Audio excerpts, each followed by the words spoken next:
हर party का एक assessment होना चाहिए। 1 साल हो चुका है, तो मुझे लगा कि ब्लॉक प्रेसिडेंट, डिस्ट्रिक्ट प्रेसिडेंट को बुलाए, YTF, TWF एंड टिप्रामो था, और ग्राउंड में क्या है स्टॉक सिचुएशन लेने के लिए और अपने पार्टी को क्लियरली बोलने के लिए कि आप लोग तैयारी करो, न्यूज़पेपर में जो आता है उसको विश्वास मत करो। हम लोग, अगर हमें राइटिंग में किसी ने कुछ नहीं दिया तो हम लोग अकेला फाइट करेंगे और हमको अपना संगठन को स्ट्रॉन्ग करना है, और इसी के लिए हमने आज मीटिंग बुलाया था और अच्छे से बात हुआ। और अब एक सिस्टम भी बना रहे, हर 1 महीने के बाद मैं डिस्ट्रिक्ट प्रेसिडेंट से मिलूँगा और 2 महीने के बाद ब्लॉक प्रेसिडेंट से।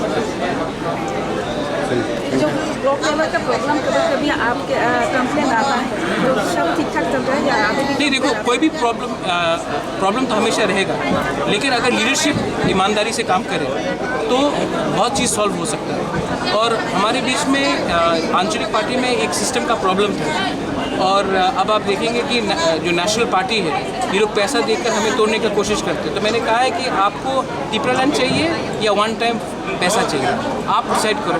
तो सबका यही पॉइंट है कि अगर हम लोग अलायंस नहीं करेंगे तो हम लोग अच्छे तरीके से हमारा रिजल्ट दिखाएंगे। तो मैं भी इसी बात से सहमत हूँ कि अगर हमें कोई राइटिंग में कुछ नहीं देता है तो हम लोग अपने तिपरासा को बेवकूफ़ नहीं बना सकते, हम लोग अपने तिपरासा को धोखा नहीं दे सकते हैं, और हम लोग दिखाएंगे। हम लोग तो छोटा पार्टी है, लेकिन हमारे अंदर भी हिम्मत है, हम लोग भी दिखा सकते हैं कि हम लोग क्या करेंगे।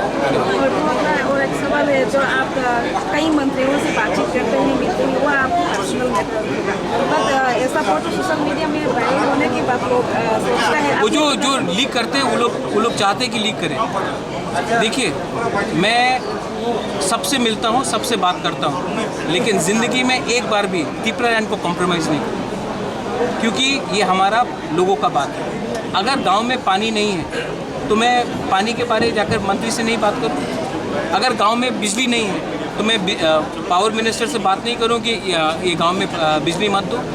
अगर गांव में साइक्लोन के बाद बहुत प्रॉब्लम हो रहा है या रास्ता ख़राब है तो मैं PWD से बात नहीं करूं कि हमारे रास्ते को ठीक करो, या फिर हम सिर्फ चुप रहे और इसको इलेक्शन इशू बनाए। बहुत प्रॉब्लम को आज ही सॉल्व करना पड़ता है। पानी का प्रॉब्लम, अगर किसी को पीने का पानी नहीं मिल रहा है तो मैं 6 महीने वेट करूं इलेक्शन के बाद पानी लाने के लिए? मेरा काम है कि आज ही लोगों को समस्या का प्रॉब्लम को ठीक करने के। जब कोरोना हुआ तभी भी मैंने सबसे बात की। तो जो लोग न्यूज़पेपर जो छापते हैं, ये अगरतला में 2-3 न्यूज़पेपर है, उनको बहुत शौक है हमें तोड़ने के लिए, ठीक है।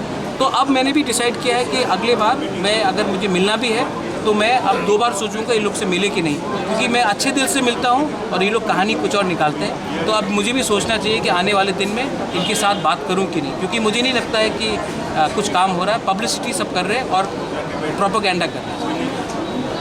सीरियस प्रॉब्लम, मैं समझ सकता हूँ कि पेरेंट्स को बहुत दुख लगा होगा उनके बच्चे का मलेरिया का है, लेकिन डॉक्टर को भी मारना ये ठीक बात नहीं है, क्योंकि डॉक्टर भगवान का दूसरा रूप होता है। और इसमें डॉक्टर क्या कर सकता है? अगर हॉस्पिटल में अगर इक्विपमेंट्स ही नहीं है या हॉस्पिटल में वो दवाई नहीं है तो, और सीरियस मैटर है, तो ऑब्वियसली उनको अगरतला आना पड़ेगा। तो जो भी हुआ है बहुत ख़राब हुआ है, बहुत दुख का बात है। मुझे दुख है कि 2 बच्चे लोग मारे गए मलेरिया से, और मुझे ये भी दुख लग रहा है कि एक डॉक्टर को पीटा गया, क्योंकि इसमें ये डॉक्टर का भी गलती नहीं था। ये सब सिचुएशन में मुझे लगता है कि हर हॉस्पिटल में थोड़ा सिक्योरिटी बढ़ाया जाना चाहिए, क्योंकि जब इमोशंस होता है, किसी के घर में कोई मर जाता है तो इमोशन रहता है, और जब आदमी लोग भावुक होते हैं तो सबसे पहले उसी को हमला करते हैं जिसके ऊपर सबसे ज़्यादा आशा था। तो मुझे लगता है कि हर हॉस्पिटल में सिक्योरिटी ज़्यादा बढ़ाना चाहिए, और मैं अपील करूँगा कि मलेरिया का जो प्रॉब्लम है ढलाई में सबसे ज़्यादा ख़राब है। मेनिंजाइटिस भी होता है, मलेरिया भी होता है।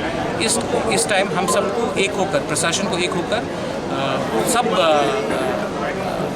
एवेन्यूज़ देखना पड़ेगा कि हम मलेरिया का स्प्रेड कैसे कम कर सकें। Thank you.